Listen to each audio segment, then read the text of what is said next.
In June, it will have been 2 years since WikiLeaks founder Julian Assange took up permanent refuge in the Ecuadorian embassy in London.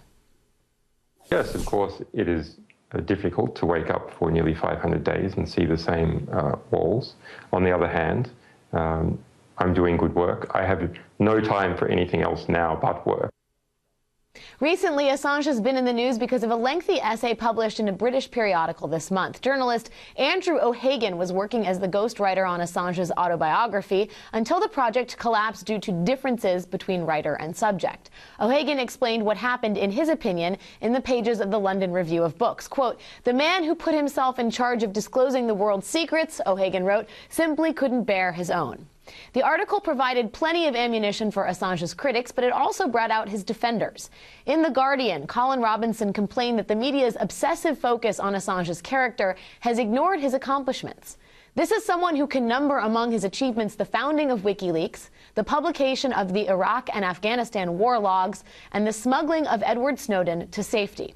While the debate continues over exactly how much damage WikiLeaks has done to American foreign policy and its national security interests, without Assange, the world never would have had access to the sobering, unsanitized details of America's 2 wars in the Middle East. Upon their release in July of 2010, the New York Times called WikiLeaks' release of the Afghanistan war logs, quote, "an unvarnished, ground-level picture of the war in Afghanistan that is in many respects more grim than the official portrayal." Assange also forced the world to confront the issue of civilian casualties, like those documented in WikiLeaks' infamous collateral murder video, and also to challenge the notion of clean warfare at a time of increasing public wariness for battle. Tomorrow, Julian Assange will address the South by Southwest Festival in Austin via satellite. But first, he joins me now, publisher and founder of WikiLeaks, Julian Assange. Julian, thank you so much for joining us. I know we have a short delay, so I'm just going to go ahead and get right into the questions. And I want to start first with your thoughts on sort of the universe as it stands now. At one point you wrote in your book, Cyberpunks, "The internet, our greatest tool for emancipation, has been transformed into the most dangerous facilitator of totalitarianism we have ever seen." And I'm sure there are people that would agree with that, but on the same note, it's enabling you and Edward Snowden, the internet is, to speak at South by Southwest. Isn't that evidence that it could be a good thing, a very good and important thing as well? Well, that's the battle. That's the point of history, where we could go one way or we could go the other way. I wrote those words about a year ago now, and it was hard for many people to believe them at the time. But after the Edward Snowden revelations have come out, people have seen widely that those who'd been researching this issue for many years, like me or James Bamford, were largely correct. Now, this communication we're having now, and a subsequent one I'll have at South by Southwest, is a part of what is good about the internet. That yes, on the one hand, we are in many ways heading towards a transnational, dystopian, total surveillance society, the likes of which the world has never seen, an extremely grim possible future.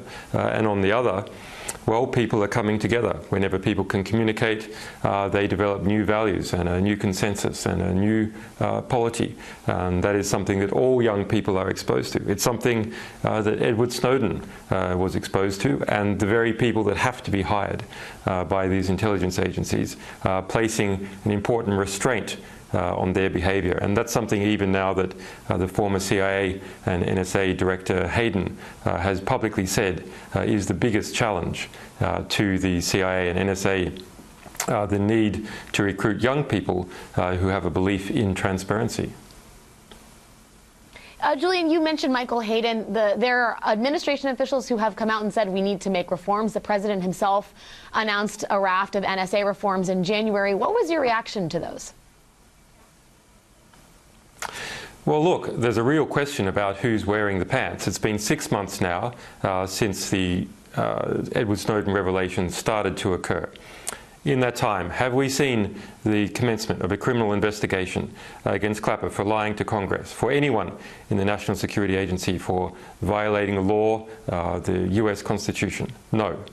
Have we seen the firing of a single person associated with those breaches of the rights of American citizens and arguably others as well? The answer is no.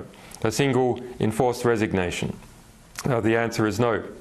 So who really calls the shots in the executive? Is it Barack Obama? Is it Clapper? Is it Alexander? Is it the intelligence complex as a whole?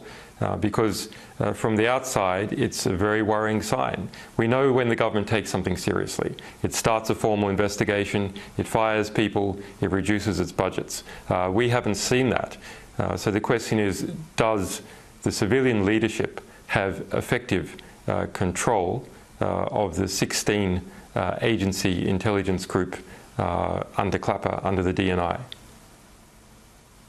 So, I mean, just to be clear, you see no positive evolution from this administration on the subject of surveillance?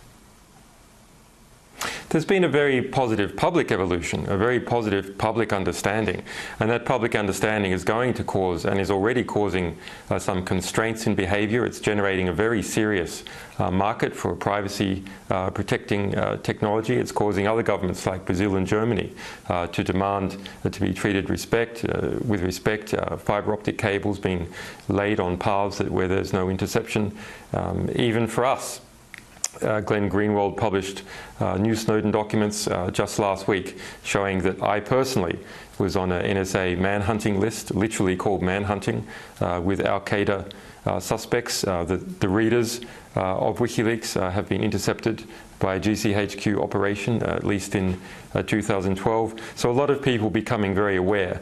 And from that, many other things fall out. And so I think we will see some important progress. But it's not coming properly from inside the administration. It's coming from the public sphere, from journalists, and even now from some industrialists like Pierre Omidyar, the founder of eBay, who see that, well, you can have $8 billion, but really, what good does it do you if your society is heading towards some kind of surveillance totalitarianism? I'm curious, if we talk about evolution and the forces that shaped that evolution, what do you think WikiLeaks' most significant contribution to that evolution in terms of public awareness and public engagement on the issue of surveillance has been? From your perspective, what has been most meaningful? Well, if you look at surveillance, we published Spy Files 1, Spy Files 2, Spy Files 3, this book Cypherpunks, and then Edward Snowden happened, which changed a lot. I think it's really that through the people over the last 4 years seeing our fight to survive as a small publisher, publishing serious matters about war and diplomacy, and succeeding, we were involved in shifting the internet from a politically apathetic space, going back 2009, to a politically engaged space where young people felt that this was the place that they lived, the place that they are educated in. And people like Edward Snowden are an example of that phenomenon. And that's a big cultural change that we've seen. If you talk about a concrete, precise action in relation to the current debate about the National Security Agency, well, as far back as 2007, we were writing serious articles about this, showing how the interception points worked across the world. But the most important thing that we've done is get Edward Snowden to safety, where he can continue to consult and advise and act as an incentive for other people to come forward in a similar manner, which has already happened. Let me ask you about Edward Snowden, because you too will be speaking along with Chelsea Manning tomorrow via satellite at South by Southwest. What is your correspondence with Edward Snowden like these days? I mean, to what degree are you still giving him guidance and advice, and when was the last time you spoke? Well, you know, it's the nature of our business and the nature of our opponents that unfortunately we can't speak about precise communications details because, well, just outside, the UK government has admitted publicly to spending £5.3 million, $8 million in the last 18 months surveilling this embassy, just with the police forces alone, not including its actions with GCHQ. But we've been involved in Edward Snowden's defence fund, obviously protecting him in various ways and trying to facilitate interpretation, understanding of the data that he has revealed. He is doing something quite important in turning up at South by Southwest on Monday and made an important intervention at the European Union looking into these issues as well. So, it's releasing information is one thing, but it's also important to subsequently provide context and be an important symbol. And he has become, and his freedom has become an important symbol, if you like, almost a referendum on whether it is right for this information to be revealed. Yeah, and I should correct myself. I said that Chelsea Manning would be speaking. Of course, Chelsea Manning cannot be speaking via satellite. It's Glenn Greenwald who is speaking, and I apologize to our audience if they were getting excited about that. If only Chelsea Manning could be there. If only Chelsea Manning could also be there. And I suppose that shows you something, that he has been censored from communicating effectively with the public. Edward Snowden has not been censored from communicating effectively with the public.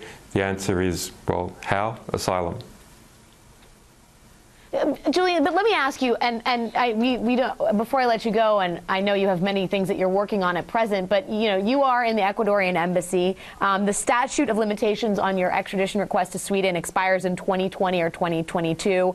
Do you plan to stay at the embassy till then? And I would ask, concurrent to that or subsequent to that, do you feel as if you have gotten a raw deal? Because many people will look and say, this man, as Edward Snowden, and say the same thing of Snowden, which is you've done things that are highly controversial. People would like to see you on trial, and you are, yes, confined, but in fairly comfortable confines. How is life for you at this moment? And do you think it's fair to issue complaints given that you have that? And do you think it's fair for Edward Snowden to complain given that he has not stood trial in the United States? Well, I think one can complain about the fair process. I mean, we've had a grand jury going in the United States now for some 3.5 years, the biggest investigation to a publisher that has ever occurred. Perhaps unconstitutional, certainly if it came to court, would be unconstitutional. That's something that never should have been done. But we're winning in the political realm. Let's step back for a moment. We went head-to-head with the Pentagon over revealing the deaths of more than 100,000 people that have been killed as a result of the war in Iraq and Afghanistan, and we won. We were threatened that those documents must be destroyed. We destroyed nothing. We published everything we're going to publish. We've never censored anything. We went head-to-head with the State Department, and we won. We went head-to-head with the National Security Agency in relation to protecting Edward Snowden, and we won. None of our staff, with the exception of myself briefly, have been arrested or imprisoned. We've fought off an international unlawful extrajudicial banking blockade, successfully beating it in the courts and the European Parliament. So while things are, yes, they are physically difficult for me, they're much more physically difficult, of course, for people like Chelsea Manning. I think that history is on our side, and that's becoming quite clear to nearly everyone now.